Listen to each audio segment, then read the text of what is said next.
Irmãos, quero convidá-los a abrir suas Bíblias em João, capítulo 6. Evangelho de João, capítulo 6.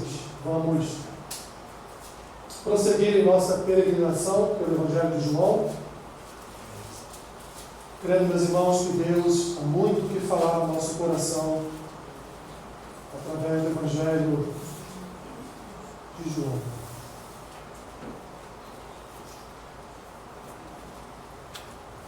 João capítulo 6. Faremos a leitura do versículo 1 até o versículo 14. Vamos até o 15, melhor. Amém? Amém. A multiplicação de pães e peixes. Depois destas coisas, atravessou Jesus o mar da Galileia, que é o de Tiberíades. Seguia-o numerosa multidão, porque tinham visto os sinais que ele fazia na cura dos enfermos. Então, subiu Jesus ao monte e assentou-se ali com os seus discípulos. Ora, a Páscoa, festa dos judeus, estava próxima. Então Jesus, erguendo os olhos, e vendo que grande multidão vinha ter com ele, disse a Filipe: onde compraremos pães para lhes dar a comer? Mas dizia isto para o experimentar, porque ele bem sabia o que estava para fazer. Respondeu-lhe Filipe: não lhes bastariam 200 denários de pão, para receber cada um seu pedaço? Um de seus discípulos, chamado André, irmão de Simão Pedro, informou a Jesus: olha, está aí um rapaz, que tem 5 pães de cevada e 2 peixinhos. Mas isto que é para tanta gente? Disse Jesus: fazei o povo assentar-se, pois havia naquele lugar muita relva. Assentaram-se, pois, os homens em número de quase 5.000. Então, Jesus tomou os pães e, tendo dado graças, distribuiu-os entre eles, e também igualmente os peixes, quanto queriam. E quando já estavam fartos, disse Jesus aos seus discípulos: recolhei os pedaços que sobraram, para que nada se perca. Assim, pois, o fizeram e encheram 12 cestos de pedaços de 5 pães de cevada, que sobraram aos que haviam comido. Vendo, pois, os homens o sinal que Jesus fizera, disseram: este é verdadeiramente o profeta que devia vir ao mundo. Sabendo, pois, Jesus que estavam para vir com o intuito de arrebatá-lo para o proclamarem rei, retirou-se novamente, sozinho, para o monte. Senhor, esta é a porção da Tua palavra para este dia, para esta manhã. Fala o coração do Teu povo. Ó Deus, a semente será lançada, que o Teu Espírito Santo possa cuidar desta boa semente no coração de cada um dos meus irmãos e irmãs. Em nome de Jesus. Amém. Podem sentar. Esse é, meus irmãos, certamente um dos mais notáveis milagres do nosso Senhor. Nenhum outro milagre descrito nas Escrituras e evidentemente realizado pelo Senhor Jesus foi feito, foi concluído diante de tantas testemunhas como esse. Nenhum outro milagre de Cristo registrado nos Evangelhos, você verá 5.000 pessoas ali olhando e vendo com seus próprios olhos o multiplicar de pães e peixes. Aliás, esse é o único milagre de Jesus relatado nos 4 evangelhos, juntamente com a história relativa à crucificação e também à ressurreição.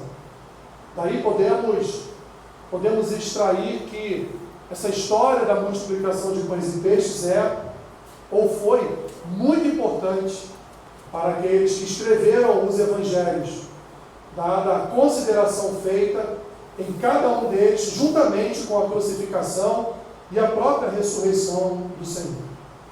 Meus irmãos, João nos oferece aqui a graça de assistirmos como no filme, porque quando lemos essa história, nós tentamos trazer à nossa mente como as coisas se deram. Imagine vocês, Jesus reunido com seus discípulos no cume de um monte, olhando para aquele lugar de relva e vendo ali mais de 5.000 pessoas, porque aqui só foram contados os homens. Mas ainda haviam ali mulheres que não eram contadas naquele tempo e muito provavelmente crianças, porque ali estavam famílias reunidas para receberem de Cristo alguma bênção, alguma dádiva.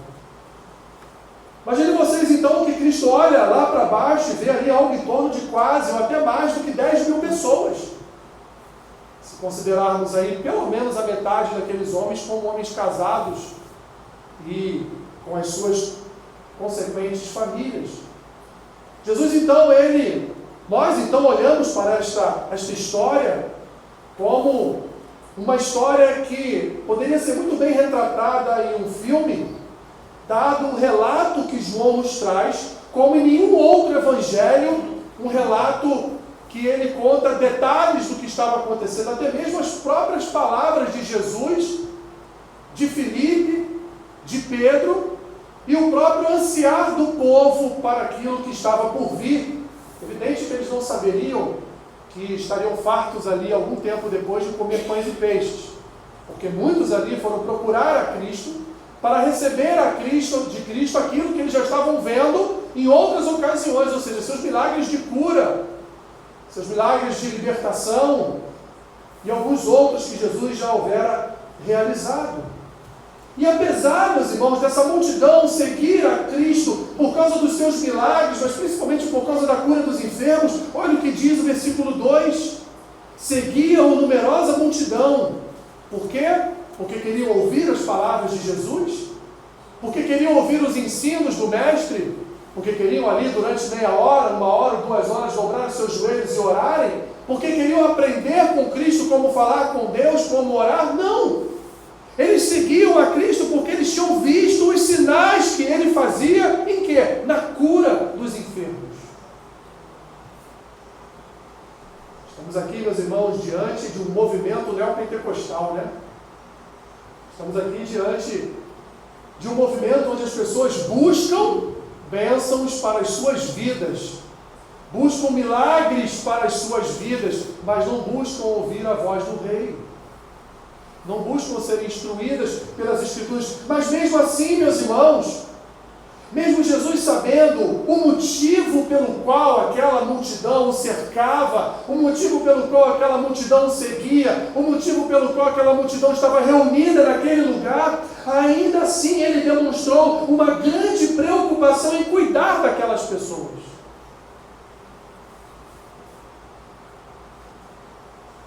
Mesmo essa multidão indo ao seu encontro por motivos alheios à vontade do coração de Jesus, ele queria mesmo assim cuidar de cada uma delas. Ele queria naquele momento, pois ele sabia que daqui a algumas horas aquela multidão sentiria fome, aquela multidão estaria ansiosa por alimento, e eles não estavam preparados para abastecer aquela multidão de alimento. Ainda assim, meus irmãos e minhas irmãs, Cristo queria sustentá-las naquele momento. Mesmo sabendo, queridos, que ao realizar mais um milagre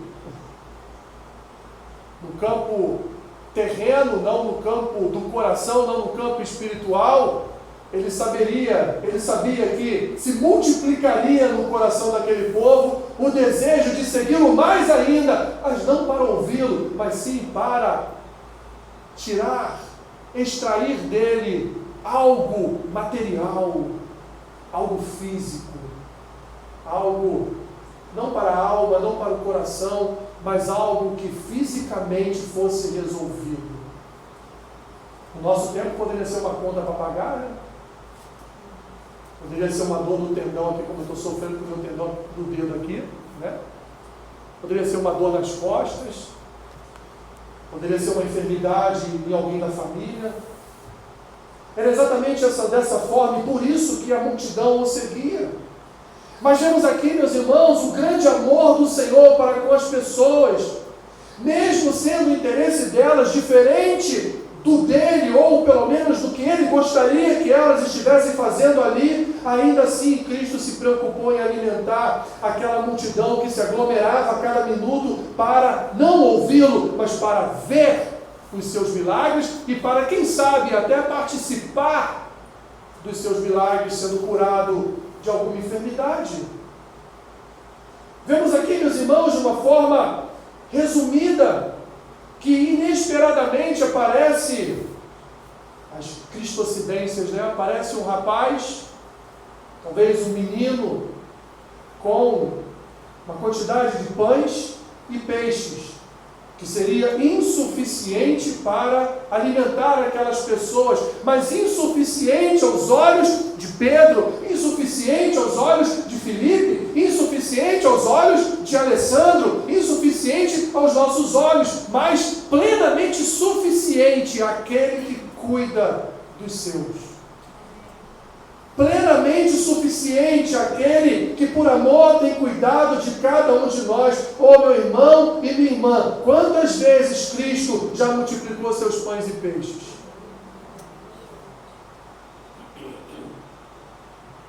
Quantas vezes inesperadamente o seu pão e o seu peixe foi multiplicado? Mais uma vez, o milagre de Jesus, meus irmãos, demonstra, como vai dizer o próprio texto aqui, por boca de alguns homens no versículo 14, demonstra ser ele, de fato, enviado de Deus à humanidade perdida.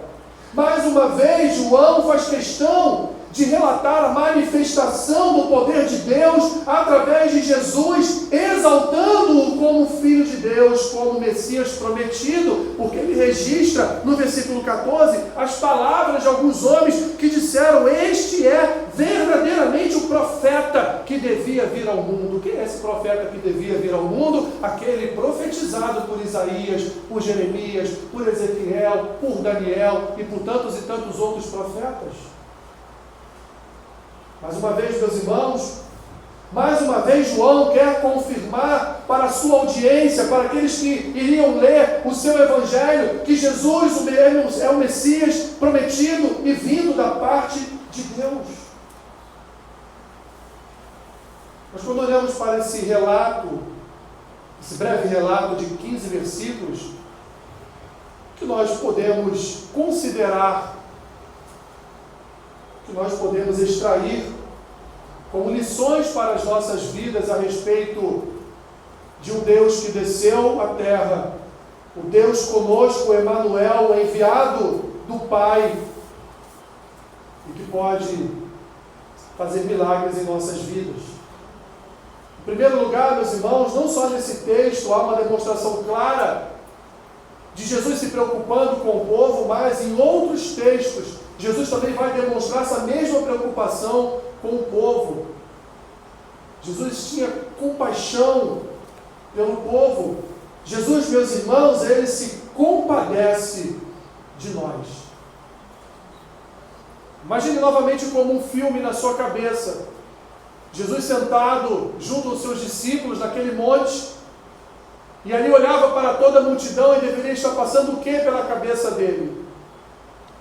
Coitado deles, né? Vieram aqui só para eu curá-los. Coitado deles, vieram aqui para buscar aquilo que eles não deveriam estar buscando em primeiro lugar. Eles deveriam estar aqui me ouvindo o que eu vou falar, ouvindo palavras de vida para o seu coração. Não, meus irmãos, Jesus não pensa dessa forma, porque ele não pensa como nós.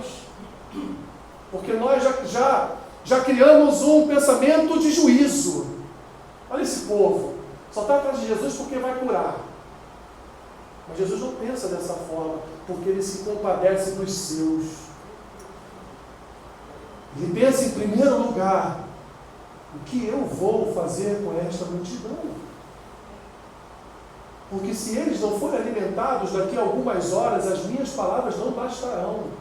Haverá aqui em torno de nós uma revolta. Se nós não conseguirmos aqui um valor, um recurso ou um alimento para alimentar essa multidão. Jesus se preocupa com as crianças que estão ali, com os idosos que estão ali, com os enfermos que estão ali, foram carregados pelos seus parentes. Porque essas pessoas vão comer, em que pese estarem aqui no lugar de relva, no lugar de muita sombra, mas o que eles vão comer preocupação de Jesus, meus irmãos, é com o alimentar daquelas pessoas, porque Jesus, ele se compadece de nós. Aquela multidão não estava preocupada com transformação, com mudança de vida, com paz, com segurança da salvação. Não estavam preocupados com a vida eterna, com arrependimento de pecados. Não estavam se preocupando com o que Jesus iria falar daqui a alguns minutos. Não estavam se preocupando se ele ia falar sobre o Pentateuco, sobre Moisés, sobre os profetas, sobre as poesias dos salmos. Não, eles não estavam preocupados com nada disso. Aquela multidão queria ali seguir e estar presente ali junto a Cristo para obterem algo físico para as suas vidas. Não para receberem uma palavra de vida eterna. Não para receber uma palavra onde Jesus vai nos conduzir ao arrependimento de pecados. Não uma palavra onde Ele vai nos dizer que nós somos pecadores e precisamos de um sacrifício perfeito para sermos salvos. O povo não estava preocupado com isso, mas, meus irmãos, Jesus, em sua infinita misericórdia, Ele deixa de lado os interesses inapropriados daquela multidão e se preocupa com o bem-estar dela. Abrindo parênteses, se Jesus observasse de fato os maus desígnios do nosso coração, mas Ele não age dessa forma. Ele cuida de nós. Ele primeiro cuida de nós. Porque Ele é Senhor que se compadece de cada um de nós, meus irmãos. Porque Jesus, Ele é a bondade revelada em carne. Ele é o amor que andou entre nós.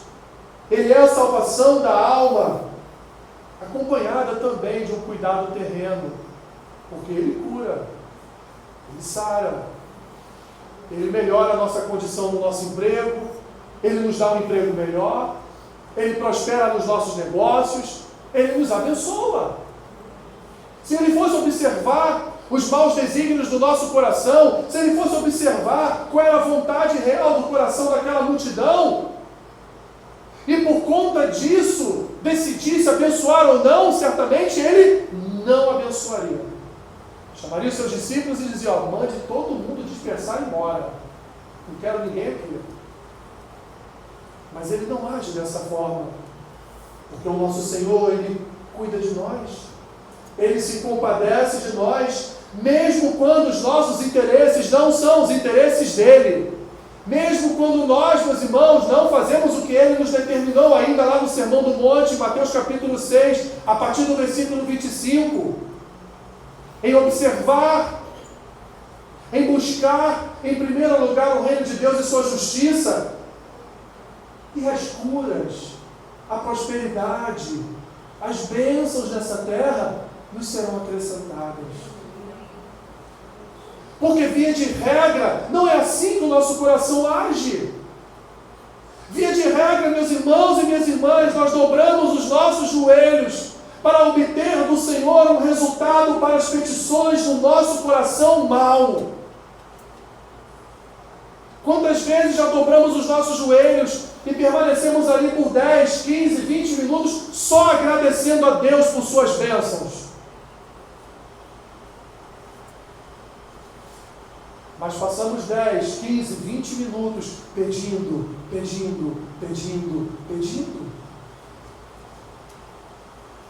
E o diabo ainda vai nos alertar. Vocês pedem mal a beça. Por isso que não são respondidos.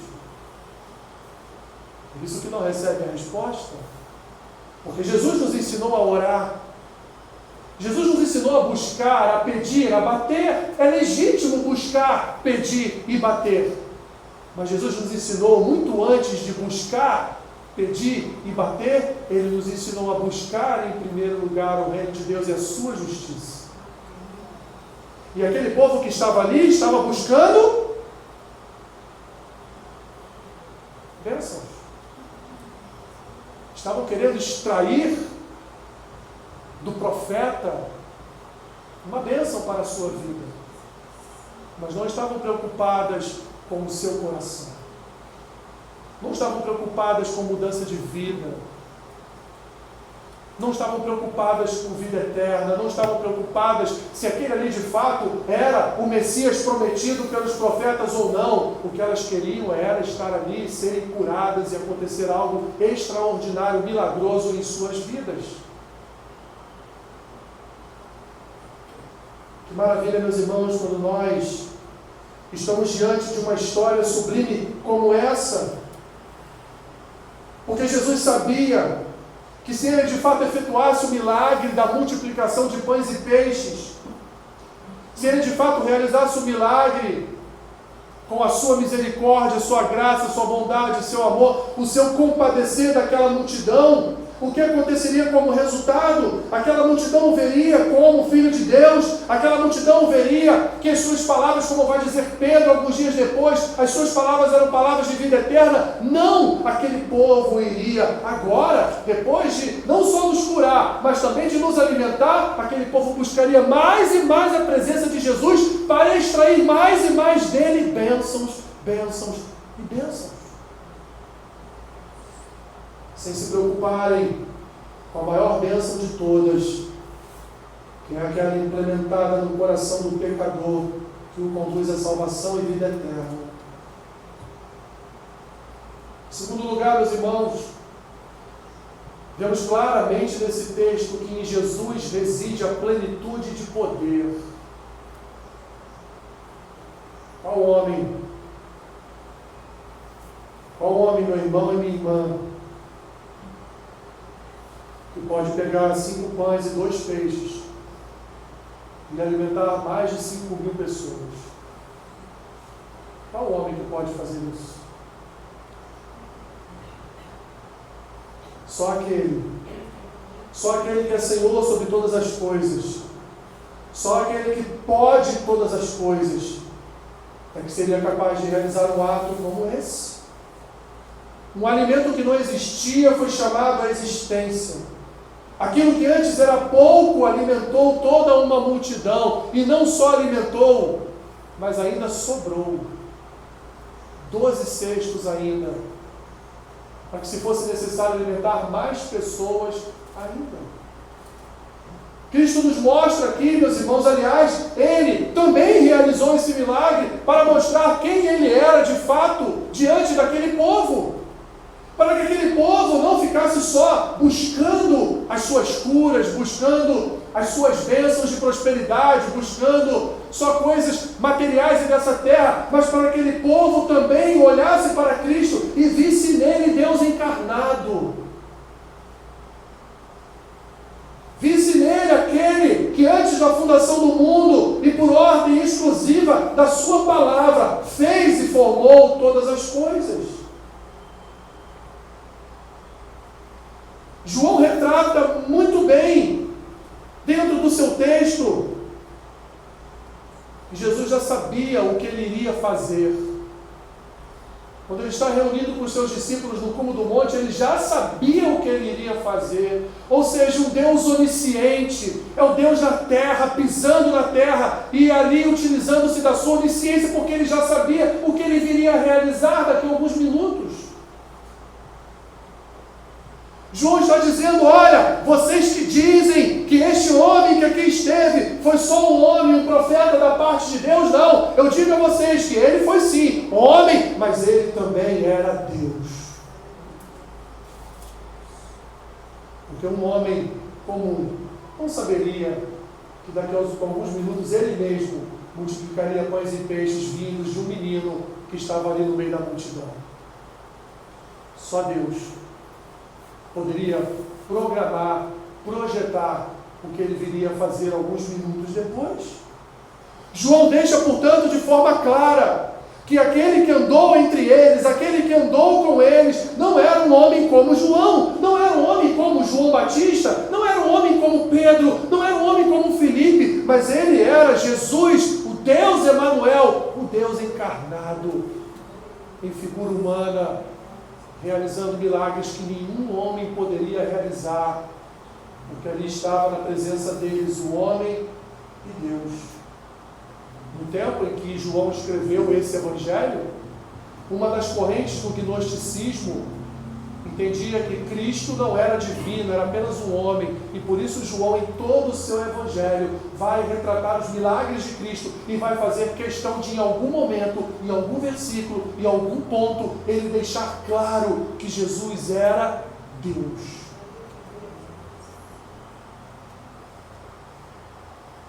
Meu irmão e minha irmã, não duvide do poder de Jesus. Não duvide do que Ele pode fazer, porque Ele é poderoso, inclusive, para trazer à existência aquilo que não existe. Você tem precisado que seus pães e peixes sejam multiplicados? Quem sabe? Quem sabe Ele possa multiplicar seus pães e peixes quando você menos esperar, porque nele reside todo o poder, seja no céu ou na terra.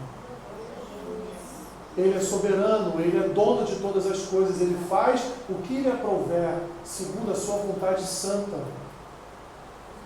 Como diz o grande teólogo J.C. Ryle, Ele pode não somente restaurar o que está quebrado, edificar o que está em ruínas, curar o que está enfermo, fortalecer o que está fraco, mas também realizar obras mais elevadas do que essas.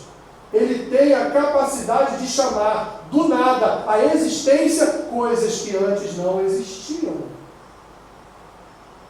Ou como foi o ato da criação de Jesus, o ato que nós aprendemos lá na teologia, né? Quando a gente fala lá da criação.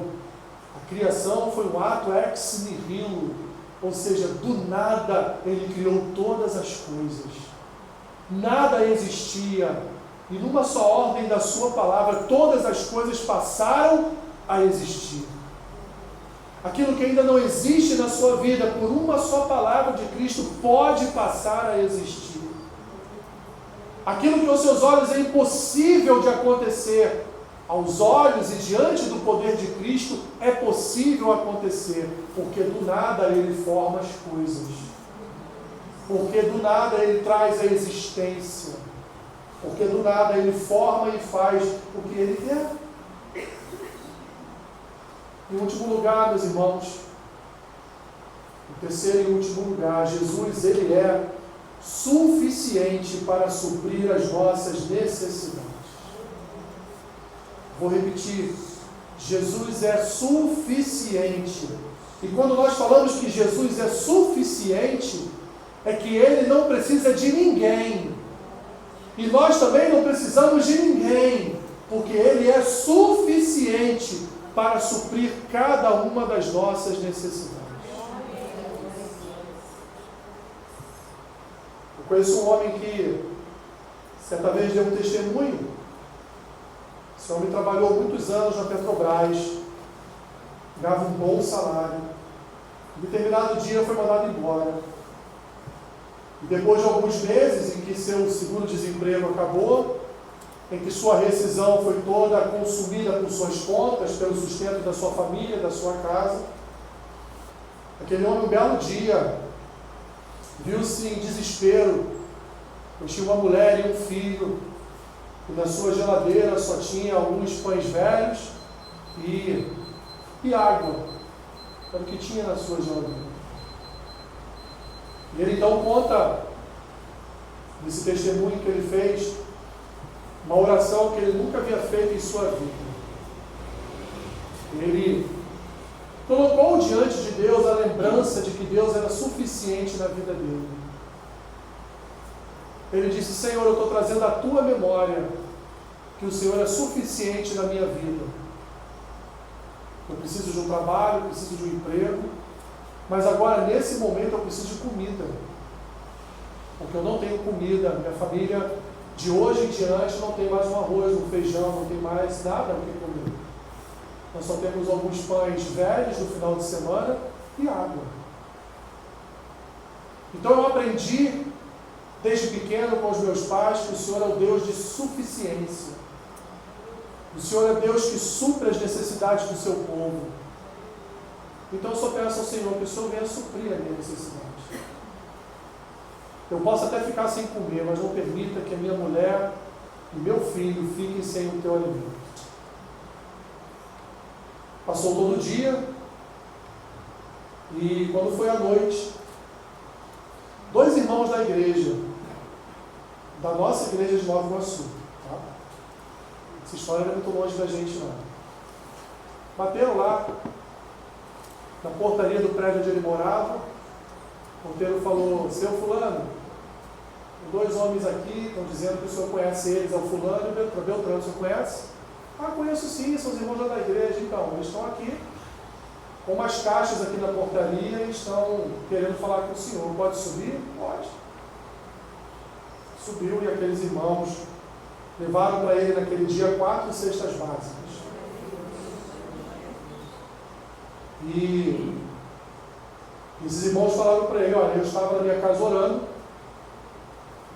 e veio ao meu coração o desejo de te abençoar com 2 cestas básicas. Veio ao meu coração. Eu fui lá, comprei. E logo depois o fulano me ligou e falou para mim: fulano, ó, Deus falou comigo aqui que a gente precisa ajudá-lo. Aí falou: não, eu sei, Deus já falou comigo, já estou saindo de casa agora para comprar 2 cestas básicas, e são 2 comigo também. E eles foram, compraram mais 4 cestas básicas, que deu ali para quase o mês inteiro na casa daquele rapaz, e no final daquele mês ele já estava empregado e trabalhando em outro lugar. E esse testemunho é público, mas num tempo que não tinha gravações, não tinha... Né? Se esse vídeo chegar até ele, vai saber que eu estou falando dele. Deus, meus irmãos, Ele é suficiente para suprir as nossas necessidades. E eu não estou falando aqui de luxúria. Eu não estou falando de vida nababesca. Eu não estou falando de você, né, botar tudo no cartão de crédito e mês que vem ir no monte com a fatura do cartão e pedir: Deus, envia o anjo do pagamento do cartão. Envia o anjo do dinheiro. Não é isso que eu estou falando. Ele é suficiente para suprir cada uma das nossas necessidades. Como ele fez aqui no texto apresentado por João, 5 pães e 2 peixes pareciam que eram ali insuficientes para aquela multidão. Mas Jesus, meus irmãos, como Deus dá suficiência, Jesus como Deus que supre nossas carências e necessidades, Ele multiplicou, abençoou e alimentou toda aquela multidão. E eu tenho certeza absoluta que se desse a oportunidade de a cada um de vocês teria um relato de uma multiplicação da sua vida que Jesus tenha realizado. Eu não tenho dúvidas disso, porque Ele é Deus que supre as nossas necessidades. Jesus é suficiente, meus irmãos, para as nossas vidas, não só quanto às nossas necessidades físicas, mas principalmente quanto às nossas necessidades espirituais. Ele é o socorro bem presente nos momentos de tribulação. Ele é o único que conhece o nosso coração. Ele é o único que sabe o que você vai pensar daqui a 1 minuto. Ele é o único capaz de sondar a nossa mente, de saber o que pensamos, o que queremos, qual é o centro da nossa vontade. Meu irmão e minha irmã, não há nada que não possamos ser supridos em Cristo. Não há absolutamente nada que não possamos ser supridos em Cristo. Por isso que é dele que precisamos, é nele que devemos confiar. É Ele quem vai nos sustentar, é Ele quem nos salvou, foi Ele quem nos libertou da morte, foi Ele que nos concedeu vida eterna. O que precisamos mais?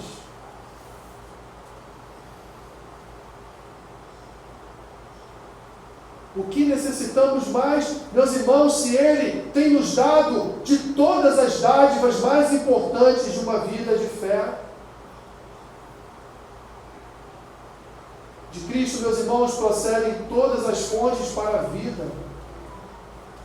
É Ele que é o garantidor das bênçãos do Pai. Porque quando oramos ao Pai, oramos através do Filho. Ele é penhor, Ele é a garantia de que Deus nos abençoará, de que Deus suprirá cada uma das nossas necessidades, de que Deus irá nos socorrer nos momentos de aflição, nos momentos de dor, nos momentos de sequidão. É Ele que vai derramar das suas águas de descanso sobre nós. Nos momentos de fúria dos nossos adversários, é Ele que vai nos colocar assentados à mesa com os nossos adversários. É Ele que, na presença dos nossos inimigos, vai ungir a nossa cabeça com óleo, que vai fazer o nosso cálice transbordar da sua presença. É Ele que sustenta, é Ele que guarda, é Ele que é o nosso castelo forte, é Ele que é toda fonte de refúgio, porque o salmista diz que o guarda de Israel não dorme e abençoa os que estão dormindo, porque Ele nos abençoa até enquanto estamos dormindo. Cristo é suficiente, meus irmãos, para todas as áreas da nossa vida. Vai fazer um concurso público? Jogue nas mãos de Cristo, não o estudar. Não o estudar. Você vai estudar, mas jogue nas mãos dele te abençoar para aquilo. Porque pode ser que lá no meio do caminho, falte uma cabeça só para a tua classificação, e aí do nada o Espírito Santo dá uma ajuda, fazer assim, Já viu isso? É quando tu vê aquele último lá saiu, quem vai entrar o próximo? Você. Porque tem coisas que você não pode fazer. Só Ele. Por isso, meus irmãos, é que Ele é quem supre as nossas necessidades. Porque onde eu não posso tocar, é Ele que toca. O que eu não posso multiplicar, é Ele que multiplica. O que eu posso fazer, eu faço. Mas o meu fazer é limitado, é finito. Mas Ele pode fazer infinitamente mais do que pedimos ou pensamos.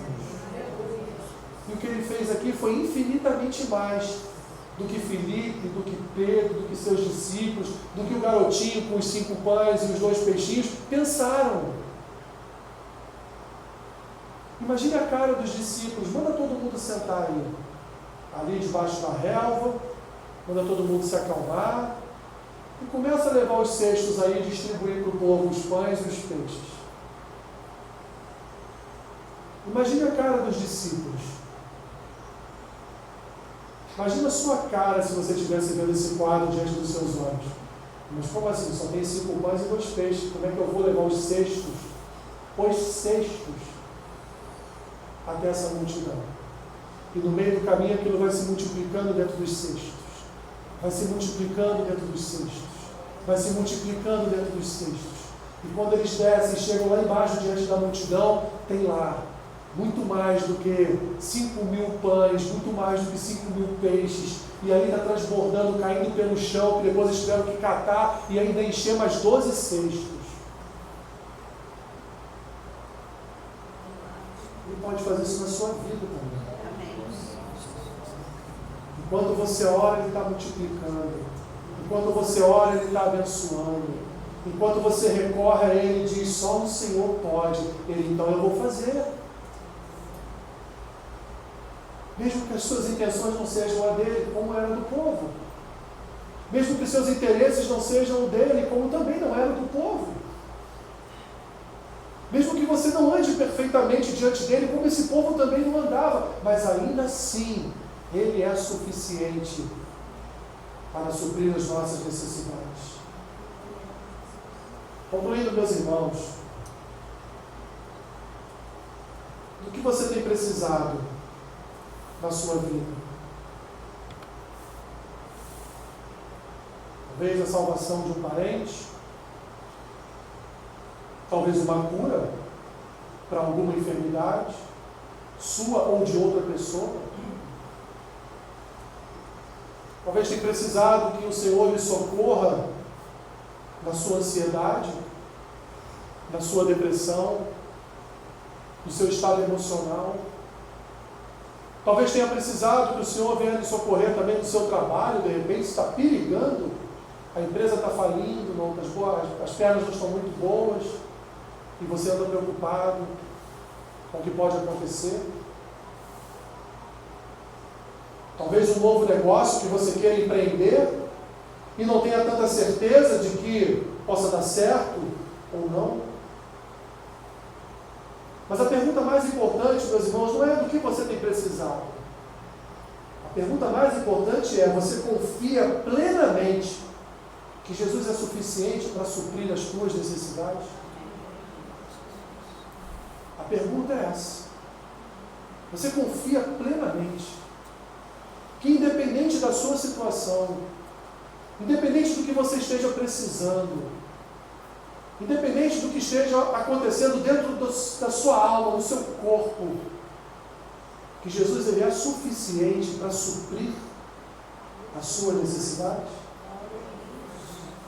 Meus irmãos, nós vemos nesse texto aqui que nós temos um Senhor que se compadece de nós, temos um Senhor que cuida de nós, temos um Senhor que Ele é capaz, plenamente capaz, soberanamente capaz, poderosamente capaz para suprir cada uma das nossas necessidades.